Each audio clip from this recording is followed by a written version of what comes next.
Hey, what is up? It's Monday. It's it's May 11th. It's the endless quarantine that'll never end. It's Monday night. It's time for Dre's Geek Philosophy Podcast. It's me, Dre, as usual, flying solo. Today, well, technically I'm not flying solo. My son is over here off to my right, your left. He's swinging in his little swing. He's being my little audience. I kept forgetting to post the photos of what my wife did the last week or the week before, where she made little signs for Tiger. Well, I would show them right here on the podcast, but then they're just going to end up being reversed because of the way my camera records, so you wouldn't be able to read it. It says quiet on set and applause, and then it really popped me really hard the other week, and I kept meaning to. I took a photo of them. I keep forgetting to share them on Instagram because it's been so crazy for me at work and also at home because, you know, in between working crazy long hours at the crazy video game warehouse, I come home to my adorable young man and my wonderful wife. So this past weekend was Mother's Day, and that it was the first Mother's Day of this household. Is my wife's first Mother's Day, being the mother of this young man over here, little Tiger. And so we're quarantined, so there's not much we can really do. I mean, I got out to Trader Joe's and got her some flowers because that's the easiest point A to B if you want to get yourself some flowers. If you got an anniversary coming, they're not a sponsor of the show, but I highly recommend going to Trader Joe's, get some flowers because they have beautiful flowers for very affordable prices. They're just always there. I was kind of half expecting when I went to Trader Joe's because, you know, I do our normal grocery shopping there. I was half expecting, they're probably not going to have any flowers. Everyone will go in there and buy up all the flowers for Mother's Day because I think florists barely reopened this past weekend, just in time for the big big flower holiday this past weekend. But I managed to snag some flowers, and something that we did to kind of have a little fun. I guess it's going to become a little regular thing here in the old cat house. Is my wife? And this was my wife's idea. This was not my idea. We're doing some gaming on Saturday nights. I guess to entertain ourselves and entertain this little dude over here. So at my wife's behest, I went out and got my Rock Band guitars out of storage. This is my big old bass. I got the keyboard. I didn't get the drums though. The drums would be too much, too much. And we busted out. I was like, I don't want to turn this into a Dre's Retro Game Minute here, but I busted out all the Rock Band games because since we don't have Wi-Fi, I can't access my song library that I have on my hard drive, or at least most of the old songs I downloaded back when these two came out. I downloaded a lot of songs back then when Rock Band 1 and Rock Band 2 came out. What's up, little man? Do you need me to come pick you up? You need me to come? You need your daddy? There's no live viewers right now, so I'm not hurting anybody. I'm coming over here to you. Come here, buddy, man. You're coming on the show with me. All right. But this young man always needs the love and the cuddles of his mother and father. But no, don't look that way. We can't have your face on camera, young man. No. The government cannot find you.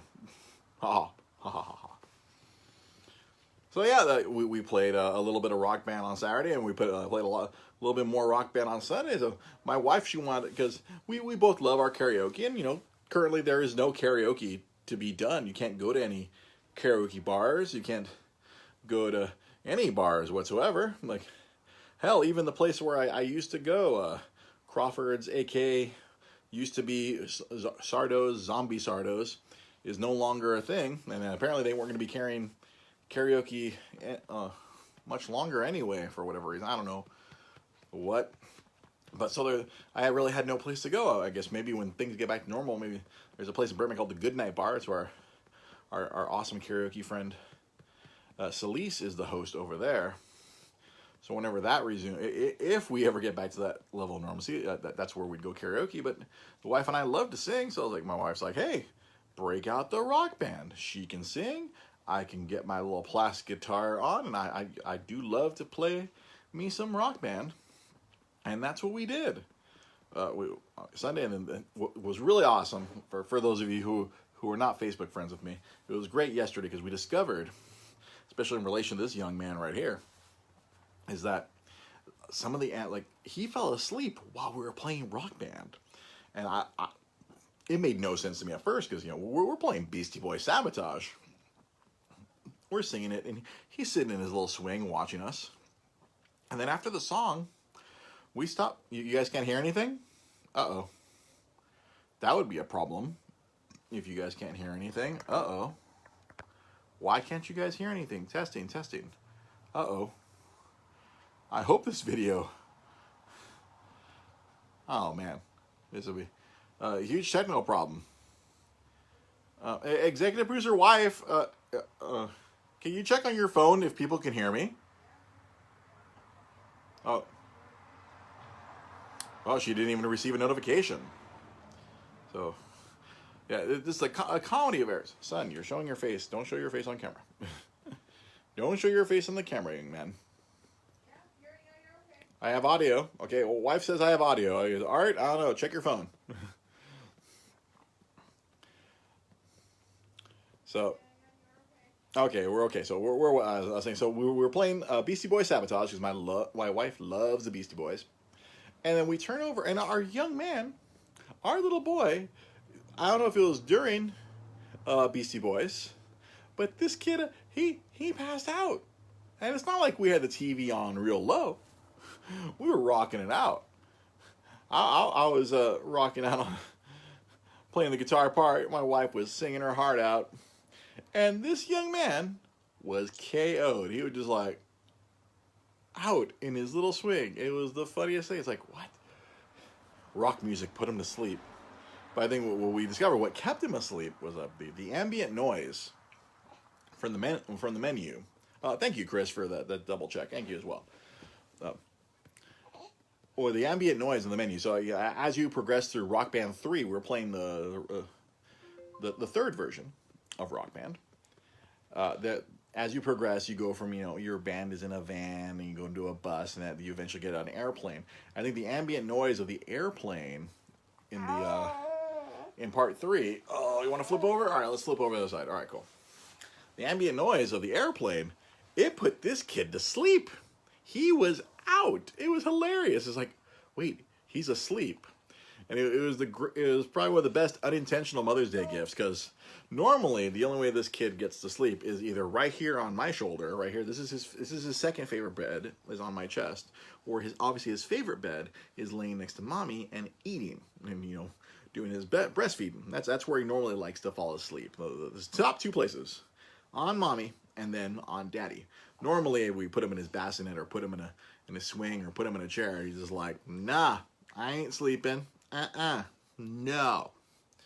But what I guess between the music and that ambient noise, this young man knocked out. He knocked out for a good while. And my wife and I looked at each other like, we could be normal for a few minutes. It's like, I'm gonna go grocery shopping. My wife's sewing up the masks. Remember, you can always get yourself some masks. Oh, did I leave my hope? Remember, you get your awesome mask. Got this. My wife made me this awesome Mandalorian mask. I'm rocking my Boba Fett shirt. Oh, this was on purpose, because the next... that's the next thing we're going to talk about. But one more thing I want to talk about. I discovered yesterday about Rock Band. It made me very sad. Something about Rock Band made me incredibly sad yesterday. And it probably explains why we're selling so many of the Rock Band discs at work. It's been a while since I fired it up. And then when I Googled it, it turns out you can no longer buy Rock Band songs for the older systems. So let's say on your PS3 or Xbox 360. I mean, I had already known that you couldn't get any more songs for the Wii version. Oh, you couldn't get any more for the Wii version because Nintendo shut down the Wii thing. Ooh, Chris, you know what? I saw something about that. I got to make a note and talk about that in a minute. So because it was like, 2 years ago for my wife's birthday party, I purchased a bunch of Microsoft points, and I was downloading songs. I downloaded a bunch of more songs for the birthday party I threw her a couple of years ago, way back when I lived at the Pasadena apartment. And I thought nothing about it. Okay, of course they're still going to keep wanting to make money, but apparently at some point late last year, early this year, Harmonix shut down the music store. So I can't add on more songs because I was like, oh, cool. Like if my wife and I are going to be playing Rock Band here, especially if it helps put this guy to sleep. Oh yeah, I want to add on some more songs. Basically, okay, add on some more Beastie Boys songs, or add on some more independent rock that my wife also loves. Because I'm sure that because there's thousands and thousands of songs that were available in the Rock Band store, and I'm like, oh cool, I can go drop another 10, 20 bucks in Microsoft points and get us some more songs. Especially stuff that my wife would want to sing, and then I find out, no, apparently, nope. I'm sure if you, I guess, for Rock Band 4 on PlayStation 4 on Xbox One, that shop is still up and running. Hey, buddy. But if you want to download for your legacy consoles, no, that's not a thing anymore, and that bummed me out. I was like, oh, I'm a consumer ready to throw money away more into my gigantic library, because I already have a pretty big library of Rock Band songs as it was, because I've always supported the wonderful game. It's brought me great joy for the last 12 years. That came out like in 08. No, yeah, actually even 07 was, I think, the first Rock Band, if I recall correctly. I'm trying to place it in the timeline of all the times I would take my Rock Band drums and guitars with me to friends' parties to let them rock out. Gosh, yeah, because I think that was like Rock Band 1 was like either 06 or 07. And I had so much fun with the original Rock Band, of course, then Rock Band 2, and then Beatles Rock Band, and Rock Band 3, and then I'm actually searching the warehouse right now for a Lego Rock Band disc, because I have a Lego Rock Band disc, but I think it got damaged and it doesn't work anymore. Anytime I try to pop it into my 360, it doesn't work, and I want to play some Lego Rock Band. If not for anything, is that's the only Rock Band game that lets you play auto bass.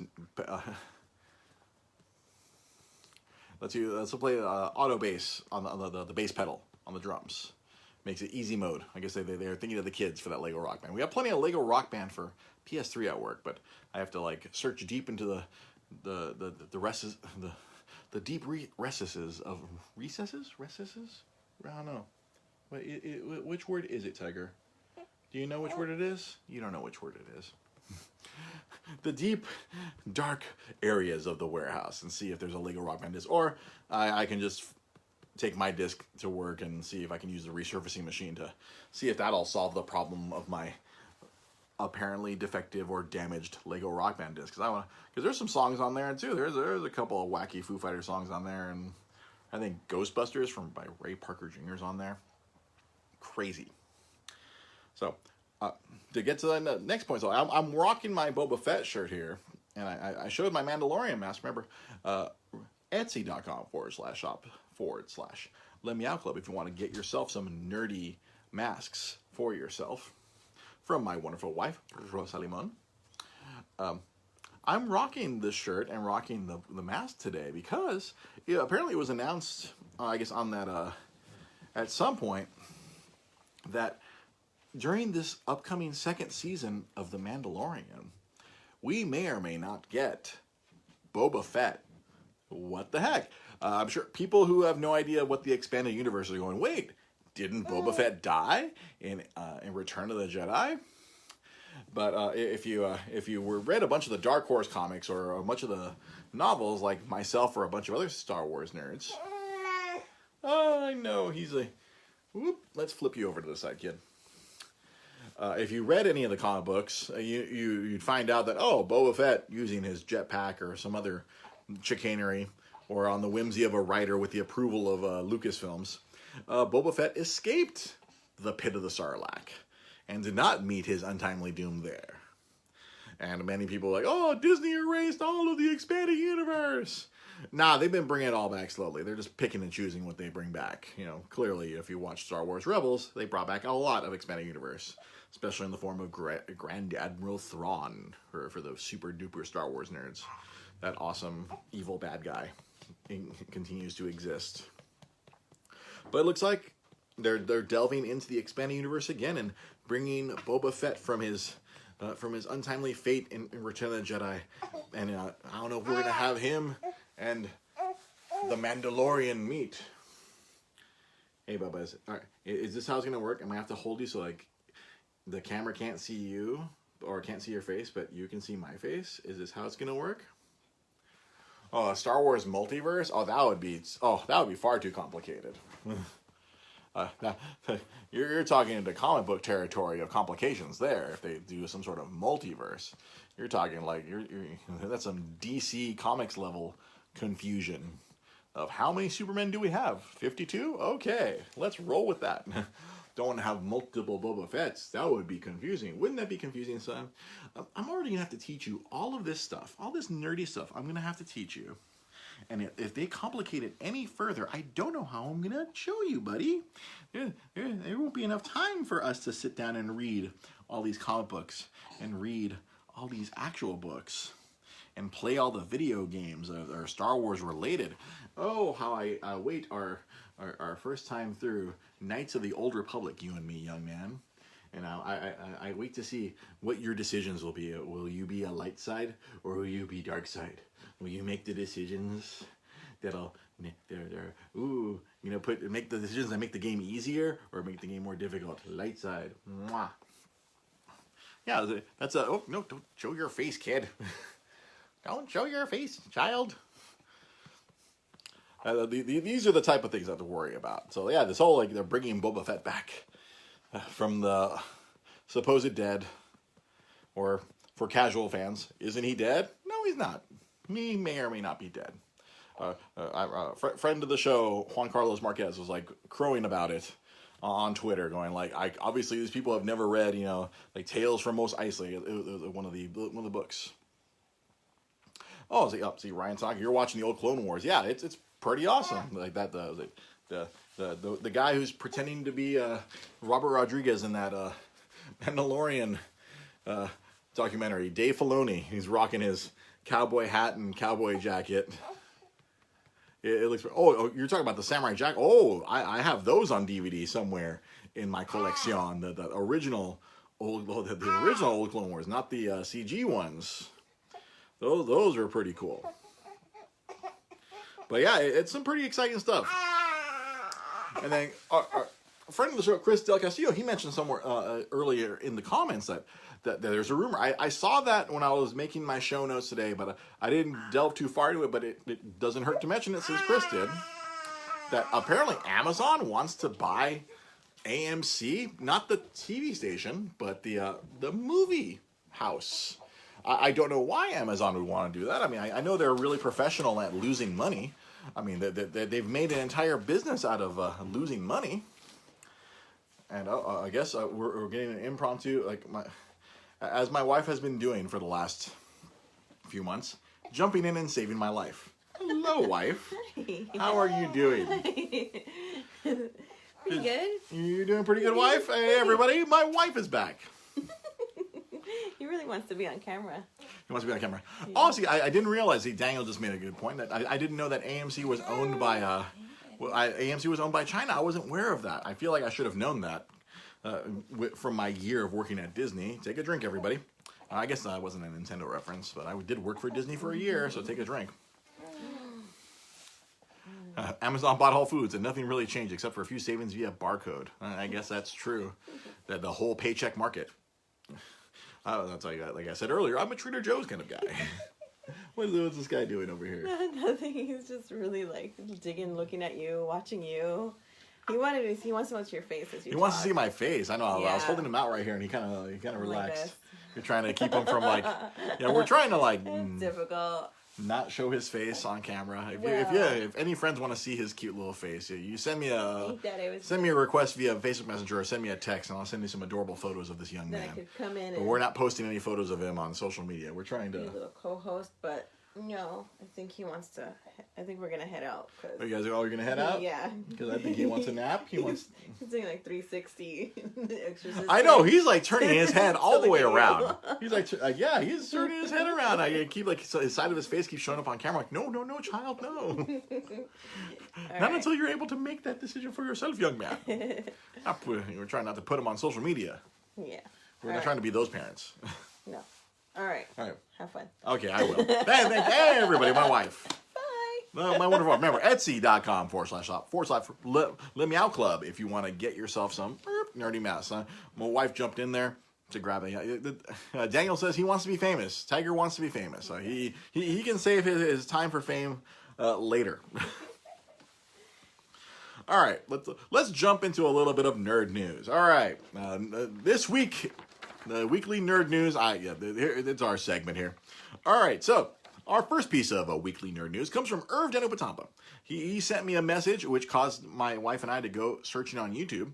A young man, an 11-year-old boy, he landed a 1080 on a skateboard. Now, I don't know how many of you have been a fan of the old Tony Hawk series. That's like normally a video game maneuver. Like I guess Tony Hawk used to nail the 900, which is 2.5 rotations on a skateboard. But this young man, an 11-year-old, he nailed a 1080. That's 3 full rotations, and he landed one without eating shit. The video I saw, they showed him trying, and he finally nailed it, and it was insane. It was like literally watching Tony Hawk's Pro Skater, but I'm watching it on PS5 or PS6. It was real. It literally happened. This kid on this giant vertical ramp went up and spun 3 full rotations. See, now Tiger's totally into it. Now you can see me. And look at that smile. I love getting the smile out of him.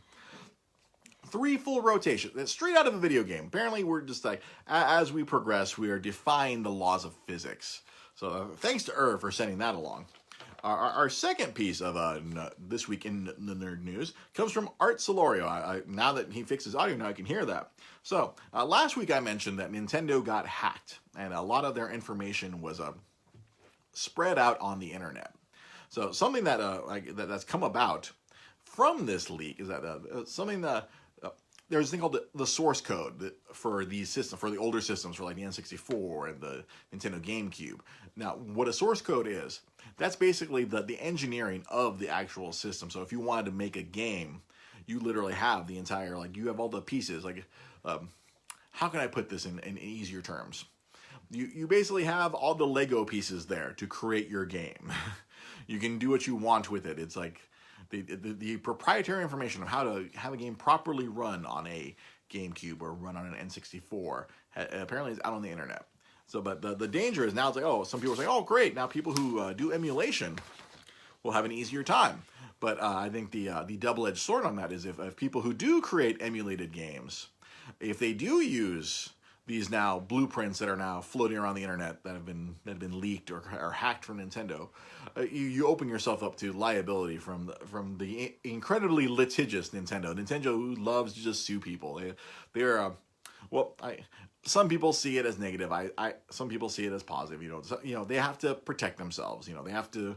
If you don't defend your intellectual property, then you're just allowing anyone to use it, and you're hurting yourself. Especially after that stuff I talked about last week, how the venture capital, there's a bunch of venture capitalists are helping Nintendo grow as an entertainment company overall, not just a video game company. So naturally, they have to protect their IPs. Like they just shut down a PC version of Super Mario 64 that people were just creating themselves. Now, people always try to hide behind we're doing it for free, we're not making a profit. But Nintendo does not care about this. You're still infringing on their intellectual property. They have to protect it for themselves. I see both sides of the argument. I've been on both sides. I have been pirate and anti-pirate. When I was a very young man and I was incredibly broke, I played my share of PlayStation 1 bootleg games because heaven knows a broke college student could not afford $40 to $50 on a regular basis to buy a bunch of PS1 games. But then I've worked for the big places. I work for a giant distributor now. My entire living comes from people buying legitimate copies of games now. So I am very much in favor of people legitimately playing their games and not illegally getting them. It was funny. We had a conversation about that today at work because, again, we're still selling a lot of games. It's actually the volume has gone down a little bit because I guess since the coronavirus, people are opening up their businesses slowly but surely now across the United States. Our volume has gone down a little bit because I guess people are now trying to go out and shop instead of staying at home and shopping on Amazon. And so I saw we over this past weekend we sold a lot of PlayStation Portable games. Now the PlayStation Portable, that was Sony's first foray into portable gaming. That was their attempt to to take on Nintendo on their strong ground, because Nintendo has always been very good at creating portable games, going all the way back to the Game Boy. If you want to argue the original Game and Watch, where it was a game and it was a watch. It looked like what the DS became. So Sony created their own portable PlayStation, PSP, but unfortunately for them, it was incredibly easy to hack, and people would just not buy the games, or they'd put non-Sony games onto, like, ironically, people would put a lot of Nintendo games onto their proprietary memory sticks and play on their PlayStation Portal. But I was very surprised this past weekend. We sold a whole lot of PlayStation portable games. Just like, we're selling a lot of the Final Fantasy VII Crisis Core out. Naturally, people are buying that because of the Final Fantasy VII remake. And then spoilers, I will not mention them, but there's this big spoiler from the game that's just causing people, maybe some people, they want to go find out more about a character that's in this Crisis Core game on PSP. And then we're selling a lot of other Final Fantasy games, because that's generally usually the thing that sells the most on the PSP for us. Is a bunch of old RPGs, but we're selling a bunch of other rando games. It was really random sports games. We're buying MLB 07, and then the one that really stood out to me, and the one I really wanted to get in today on the show, was this weird PSP game called Chile con Carnage. It was a very heavily stereotypical game with a bunch of my people, and you're just going around shooting a bunch of. Well, you're causing mayhem in Mexico. It was called Chile con Carnage. I mean, early 2000s. Hilarity. Or mid-2000s, I should say. Hilarity. Yeah, and I was very surprised at the amount of PlayStation Portal games we were selling. But wild, I say. Wild, wild, wild. The last piece of nerd news I'm going to cover right now is that Pete Molini, through his Nostalgia Books and Comics, which is open for curbside pickup. If you want to go get some comics right now, go hit up our good friend Pete Molini at Nostalgic Books and Comics. You can order the books via phone, and he can get them to you curbside. If you're looking for comics or whatever other curios he may have in his store, I don't know if he's set up an online thing, but make sure to hit up Pete Molini at Nostalgia Books and Comics. He's doing curbside service right now. Go support your local comic shops. If you're not in the San Gabriel area, I highly recommend, if you're, let's say, on the other side of LA, I highly recommend the House of Secrets, our other good friend Paul Grimshaw. He is also doing curbside pickup. Go support your local shop. If you're somewhere else, let's say you're in OC, go find your local comic shop that's doing that. Go support them. Support the nerd businesses, because they are really suffering too in this. Just as bad as your local restaurants are suffering, the nerd businesses are suffering even harder. Let's see here. So, let me get to the piece of news.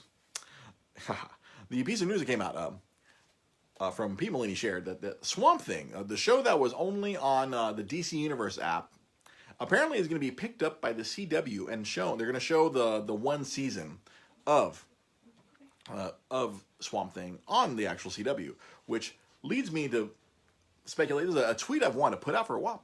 What are TV networks going to do this coming fall? Because stuff hasn't been shooting.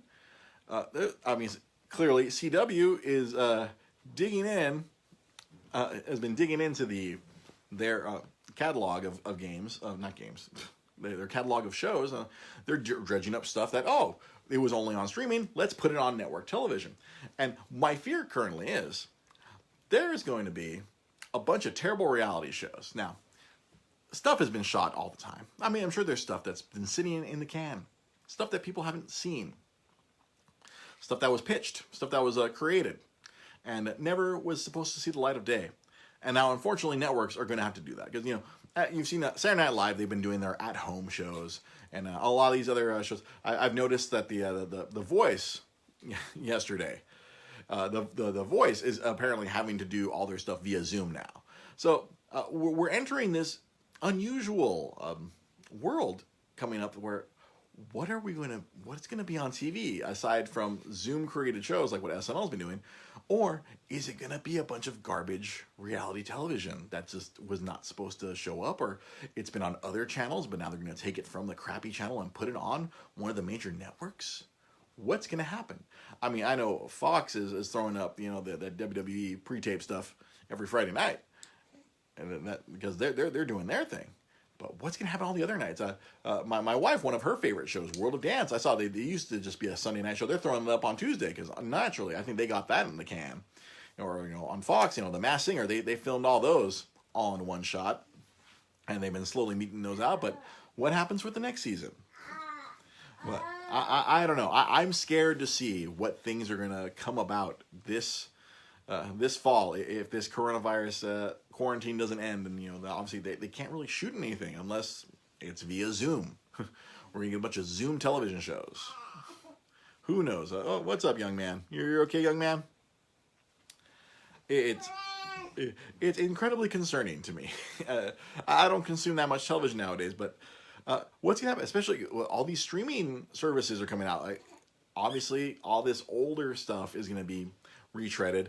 NBC's coming out with their Peacock service any day now. I think it was supposed to be like next Sunday because they've been touting, all of Parks and Rec on there, all their old shows. I'm sure, depending on who filmed it, maybe the old Community show will be on there. I don't know if it's going to necessarily be all NBC shows because it all depends on who paid for the show to be made. I'm wondering Brooklyn Nine-Nine if they're going to only have the NBC produced seasons on there or not the Fox ones. I don't know. This is a very interesting world that we're heading into. We could be wrong and everything. They can pretend everything's okay in a few months and try to film as much as they can before the second wave of the virus hits, and then we're all really stuck at home in our isolated units. It's insane. It is. It is clearly out of control right now. What's happening with this? It's affecting all sorts of things. Like something else that it's being affected. See, normally, in the next few weeks, all the gaming industry would be getting ready for the Electronic Entertainment Expo, but that's not going to happen. Normally, there would be a whole bunch of press conferences happening the second week of June. That's not what's going to be happening. I just saw an article today where all these press conferences that would normally happen, they're just going to be scattered across the entire summer. Where Nintendo was saying, normally they do a nice online digital press conference, but they're going to be like, nope, we'll let you guys know what's happening with us because all of their developers and programmers are working from home right now, which makes it very difficult when they're working with a lot of proprietary software. They don't want to get hacked again. Now, other companies are saying, the week of E3, they're going to do something. Like EA is like, we're still going to do our EA Play, which normally was them standing outside of E3 with a bunch of booths and mocking everyone inside E3. But I guess they're going to do an online press conference. Ubisoft has already been they're going to be revealing stuff throughout the summer. Like Jeff Keighley has put together some crazy summer of games where they're going to be announcements throughout the summer, randomly on the internet. It's just, I guess the natural evolution of these things. I'm sure all this stuff's going to show up on YouTube or Facebook or Instagram or whatnot. It's really insane what's going down with all this stuff. It's I don't know what to make of all this, but I know that all these nerd industries are having to adjust to this brave new world that we're having to live in. It's out of control. See, even my dinky little show here, I have to figure out some way to get a co-host here with me without having to ask someone to hey, come on over and spray yourself down with Lysol and sit down here with me. I finally downloaded the Zoom app, so maybe I'm going to try to do something where I'll see whoever wants to do some pre-recorded content with me for the rest of the week. See if I can do some Zoom calls with some of our viewers here, and we can have little discussions about random topics. I can throw those up on the YouTube and throw them up here on Facebook intermittently. We can do some stuff like that, or we can. I always want to do the Ask the Nintendo Rep because I found there's always stories that I have in my head, but it's a lot better when someone asks the right guy, because someone could ask a weird question and it'll just trigger something in my head, oh yeah, let me tell you about this time when someone, because it happens to me all the time at work because my boss, I'll be walking by a game in one of the aisles. And I'll be like, oh yeah, I remember when I did a demo for that weird Master of Illusion game. That was a really crappy demo, blah, blah, and then I'd go off onto a tangent right there. And so, the show right here, in case you guys haven't noticed, it's been of a struggle for the last few weeks doing the show solo. This show works a lot better when I have a companion next to me. I always say just the way in Doctor Who, where you have crazy Doctor Who knows all these things, but then you have your audience surrogate right there next to you to to help you, remind you, hey, I am the representative of the audience. Hey, remember to stay there. Now, Jai Pollard, tangents are fun, but then tangents can only be oh so fun. So many times. I've already gone on several tangents throughout this episode here. So we have to figure out some sort of solution here for me to keep this show going. Obviously, like we can't do the Zoom call live because I don't know. I'm getting old. I'm over 40. This technology stuff is starting to pass me by. I have to sit in front of a computer or on my phone on Google trying to figure all this stuff out. I was figuring out, I'm like, how do I record a Zoom call? Apparently, there's an option for that. It shoots it up into the cloud and I have to pull that back down. Then I got to go do some video editing after that. I'm a clever man, but I'm getting older. I don't like how everything's advancing. I realize that all the times I'd make fun of my parents when I was younger. Like, you guys can't figure this out. This is so easy. This VCR is so simple. Now, I feel like it's going to get like that, where Tiger's going to get a little bit more like, Dad, your phone is so easy. Why can't you figure this out? I'm like, I don't know, son. I'm old. I'm 50. That is what I'm afraid of here. Having to try to keep up with this. So I may be calling upon any of you who are willing to jump on Zoom, and we might do some pre-recorded content here and there. I'm still going to keep doing the live Monday show, or I don't know. We'll see how I can evolve this. If maybe when this quarantine finally comes down, I can have Jai or Pete or whoever come down here and return to sitting here with me and causing chaos. Or once Tiger is able to be corralled a little easier, Rosa can come back on more on a regular basis and continue to be the audience surrogate for you guys to help me control this tangent craziness out of my head. And yeah, we'll see what happens here. But I'm still going to keep trying to deliver content. I recorded a video for the Dre's Retro Game Minute right before I left work on Friday, but I never got around to editing it over the weekend to post it up. It was like, literally on the video, I'm like, all right, I'm going to try to post these up once a week, and did not post it up, clearly. It's out of hold. Let's see. You've learned that Nintendo is known as a pioneer of new problems. Yeah, they're really good at finding problems. And they're good at finding problems in one generation and fixing it 2 generations later. That's why they're never good at the online thing. So, as always, you make sure you follow us on social media. I've been tweeting a lot at DreGP Podcast. Follow me on Twitter. Find me on Instagram at DreGP Podcast as well. You can find us on YouTube. You can find our YouTube page, Dre's Geek Philosophy Podcast. The Joy-Cons still fail. Yeah. I know. I've only been playing my Switch exclusively with my Pro Controller lately. I don't even touch my Joy-Cons anymore. I've just been playing with the Pro Controller. I'm working my way through Resident Evil 4. I should be streaming that, but I never get around to doing it, because whenever I am playing it, it's usually during my lunch at work. Make sure, if you want, you can find all of our links at allmylinks.com/DreGP Podcast. That'll take you to everything: our Etsy store, our YouTube, our Patreon. Hey, we still have a Patreon. Daniel Wong is our patron, and if you want to join in Daniel in helping us out and helping me cover the overhead of the podcast, there is an overhead to this. Having this hosted on the on SoundCloud, that costs money. Buying all this equipment, I eventually will need to buy a new camera stand. I do need to upgrade this computer at some point. Please, if you're able to, donate on our Patreon. Diapers ain't free. Yeah, the child, whatever free money I used to have to devote to the podcast, that doesn't exist anymore. Whatever, or not free money, or disposable income I used to have that I could just throw into the podcast. And now that I have a stable job again, I'm making decent money, but all that money is going towards the family. So if you want to help the show out, Patreon, even $1 a month, that'll help a lot. Daniel Wong is already the MVP there over on Patreon. He's helped cover a substantial amount of our SoundCloud costs. But if you guys can help us out a little more, and if we get more patrons, I will be more than happy to do some Patreon exclusive content. If that more money comes in that way, then you'll get more content, more videos, more silliness over there. I may even break out my pencils and start doing some art again, as soon as this young man's old enough to not need us to constantly hold him all the time. I love you, son. You're adorable. But you take up all of our time, and you don't let your mother sleep. I love you. See, Daniel Wong, you love the show. Thank you for loving the show, Daniel. Thank you for all of you who show up here on a weekly basis and support this craziness. 3+ years. I frequently doubt myself. Honestly, especially lately with these all these quarantine shows, I've actually had a lot of doubt. Especially I've been exhausted from work.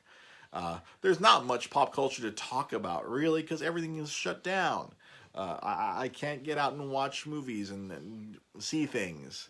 The nerd world is in a weird kind of standstill right now, and so it's getting hard to do the shows. But I literally still do the shows because of those of you who still come out every week and support this thing I do. Even if it's just like a touchstone to check in on how I'm doing. I appreciate you all. Like, you take the time here on Monday night to be here live, or those of you who actually do watch this on demand later. I don't know if you'll get to this part of the show, but thank you, all of you. Thank you so much. But one of the biggest things of the show, you know, I told it to my wife this past weekend, is like, I may never make a solitary dime off this show. Not ever. I mean, this show may never, ever turn a profit or become a source of income. But the one thing that this show has done, whether you believe it or not, whether you caught a podcast where I explained it, because of this show, I have this wonderful wife and I have this wonderful son. My wife found me we found each other through the podcast, thanks to Pete Molini. And so this show may never draw a dime, as they say in the wrestling business, but you know what? It got me this right here. It got me my wife and my kid. So it makes me. We love you. I love you too, Mama. I love you too, baby. If I don't get anything else, I'm good. I can keep doing this show forever, but I got my wife and my kid out of it. So, you know, I'm playing with house money here. Just heartfelt message there at the end of the show. Well, I don't know how many people will get to see it or hear it, but those of you still watching live, you got to hear that. That's like, my life is good. When this show started as a cure for my depression, and or an outlet for my depression, or escape from my depression. So now it's more of my crazy life and my crazy antics, and just I keep going. For those of you who still keep watching, thank you so much. Kat will be back next week. I tell myself, oh, maybe this week I'm not going to do it. We'll be back next week. Per usual. We'll hopefully see most of you here. Thank you very much. Have a good night.